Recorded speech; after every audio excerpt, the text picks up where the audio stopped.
सुप्रभात मित्रों, आप सभी का आज के इस योग सत्र में हार्दिक स्वागत है। योगमेव अभ्यस अभ्यसित नित्यम यथाशक्ति निरंतरम, जैसा कि हमने पिछली बार बताया था, हमें योग का अभ्यास अपनी शक्ति के अनुसार करना चाहिए। पिछले योग सत्र में हमने जानु शीर्षासन का अभ्यास किया था।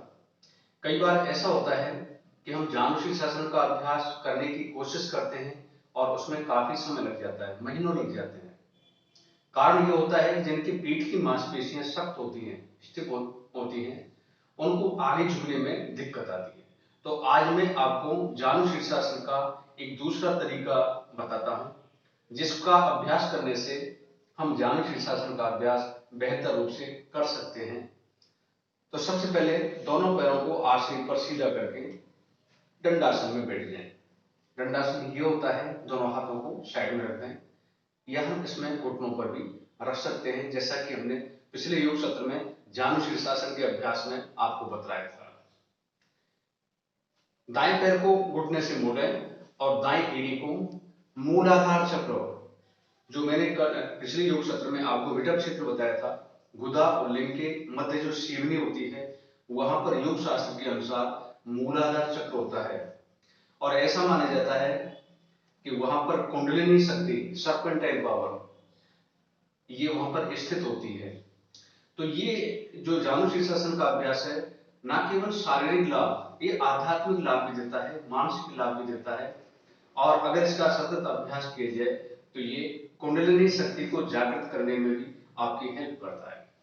तो आइए इसका भी दूसरा तरीका सीखते हैं। इस तरह से ये 90 डिग्री का एंगल बना लें, ये घुटना आसनी से सटा हुआ रहे और ये पैर हमारा एकदम से सीधा है।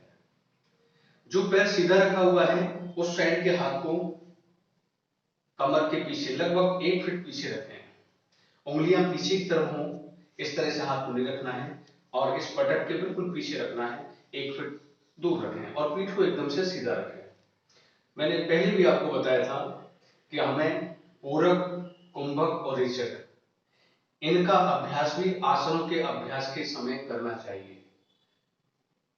जैसे पिछली बार हमने जानु शीर्षासन में सांस अंदर लेते हुए आसन में हम गए थे और सांस छोड़ दिया था हमने जाते समय।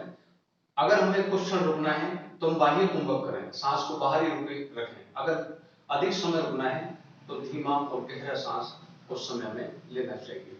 मित्रों, अगर इन आसनों में आप मिनटों तक रुकते हो, 1 मिनट, 2 मिनट, 3 मिनट, तो आपको इसके बेहतर लाभ मिलते हैं। कारण क्या है कि जब तक हम किसी आसन की पूर्ण अवस्था में कुछ समय नहीं रुकेंगे, तब तक हमारे शरीर के जो ऑर्गन्स हैं वो इससे चेतनावान नहीं होते हैं। लगातार प्रेशर पड़ने से हमारी मांसपेशियां, हमारे चाहे लीवर हो, हमारे चाहे किडनी हो, हमारे चाहे इंटेस्टाइन हो, इन सब पर अच्छा प्रभाव इसका पड़ता है। तो आइए इसका एक वेरिएशन का अभ्यास आज हम करते हैं।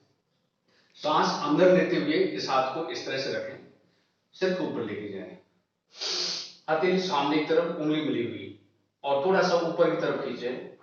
अब धीरे धीरे सांस को बाहर छोड़ते जाएं, कमर से शरीर को आगे खींचें।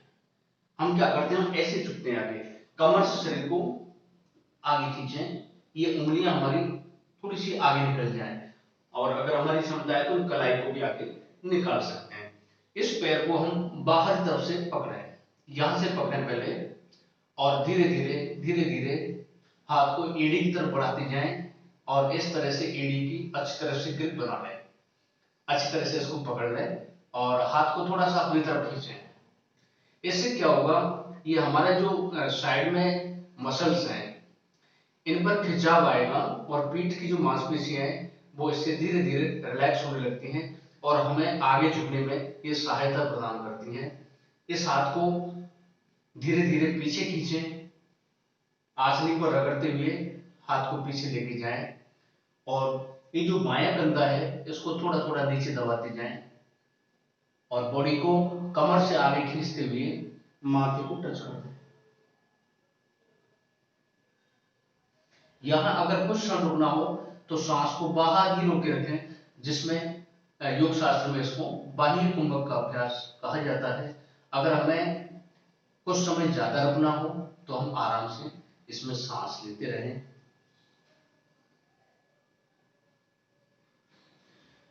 जब वापस आना हो, सांस अंदर लेते हुए उसी विधि से हम वापस आ जाए। हाथ को कंधे से घुमाएं और वापस अपनी पूर्व अवस्था में आ जाए। तो ये भी एक वेरिएशन है, और इस वेरिएशन का अभ्यास करने से, मैंने एक लाइन आपको बोली थी, योगमेव अभ्यसेत नित्यम यथाशक्ति निरंतरम।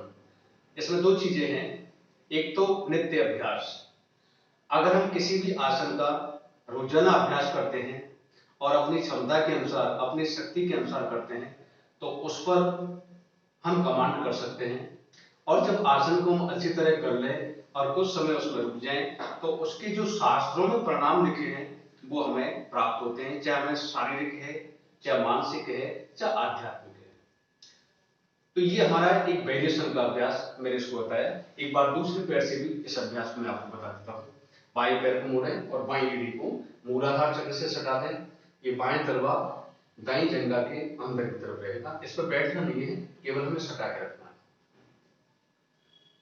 विपरीत हाथ को हम लेके जाएंगे, यानी जो पैर हमारा लंबा रखा हुआ है वो वाला हाथ कमर से पीछे, दाहिने नितंब के 1 फीट पीछे रखें, उंगलियां पीछे की तरफ। वापस सांस अंदर लेते हुए बाएं हाथ को सिर के ऊपर लेके जाएं। थोड़ा सा कमर से बॉडी को ऊपर खींचें और कमर से ही आगे झुकें, सामने देखते हुए, कभी भी सिर को नहीं झुकाएं, कमर से आगे झुकें। पिछले हाथ पर थोड़ा सा जोर दे दें। ये सीधा हम एड़ी को पकड़ लें। अगर एड़ी पकड़ में नहीं आए तो यहां से चले, धीरे धीरे उंगलियों को चलाते जाएं और थोड़ा सा बॉडी को खींचें। या आराम से हम 3 बार सांस ले सकते हैं। चौथी बार में थोड़ा सा सांस अंदर लेके थोड़ा सा ऊपर भी देख सकते हैं, जैसे हमने जानु शीर्षासन किया था। और सांस छोड़ते हुए माथे को घुटने पर हम टिका देते हैं। इस हाथ को पीछे खींच देते हैं और दाहिना कंधा हमारा बिल्कुल नीचे की तरफ झुक जाता है। वापस आते समय सांस अंदर लें और हाथ को यथास्थान लिया है, बाएं पैर को सीधा कर। तो दोस्तों, ये हमारा जानु शीर्षासन का एक वेरिएशन था।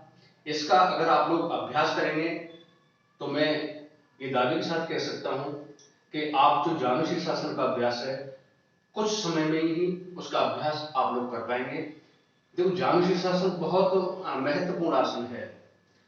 ये हमारी किडनी के लिए बहुत अच्छा है। पिछली बार भी हमने इसके कुछ बेनिफिट्स बताए थे। तो किडनी के लिए भी अच्छा। अगर माथे को टिकाते हैं तो हमारे बैक में से प्रेशर आता है और उससे हमारी किडनी लाभ पाती है, लंग्स भी हमारे रेस्ट पाते हैं, हमारे जितने ऑर्गन्स हैं उन सब पर इसका आगे झुकने दबाव पड़ता है। लीवर इससे हमारा स्टिमुलेट होता है, हमारा डाइजेशन इससे बढ़ता है। अगर हमारे डायबिटीज की समस्या है वो भी इससे क्योर होती है। लेकिन पिछली बार हमने जो इसके प्रिकॉशंस बताए थे, चाहे वो स्लिप डिस्क है, किसी के बैक एक है, अगर हमारे हर्निया है, माता बहनों में माहवारी के समय, गर्भावस्था के समय, और जिनका कोई हार्ट प्रॉब्लम है, जैसे बीपी हाई रहता है या कोई अटैक आया हुआ है, कोई स्टेंट पड़े हुए हैं, ऐसे लोगों को इसका अभ्यास नहीं करना चाहिए। और अगर करें भी तो किसी न किसी योग प्रशिक्षक की सलाह के अनुसार इनका अभ्यास करें, तो निश्चित रूप से आप इस पर कमांड कर पाएंगे। तो दोस्तों, आज मैंने आपको जानु शीर्षासन के एक वेरिएशन के बारे में बताया। आप इसको देखें, शेयर करें और सब्सक्राइब करें। धन्यवाद।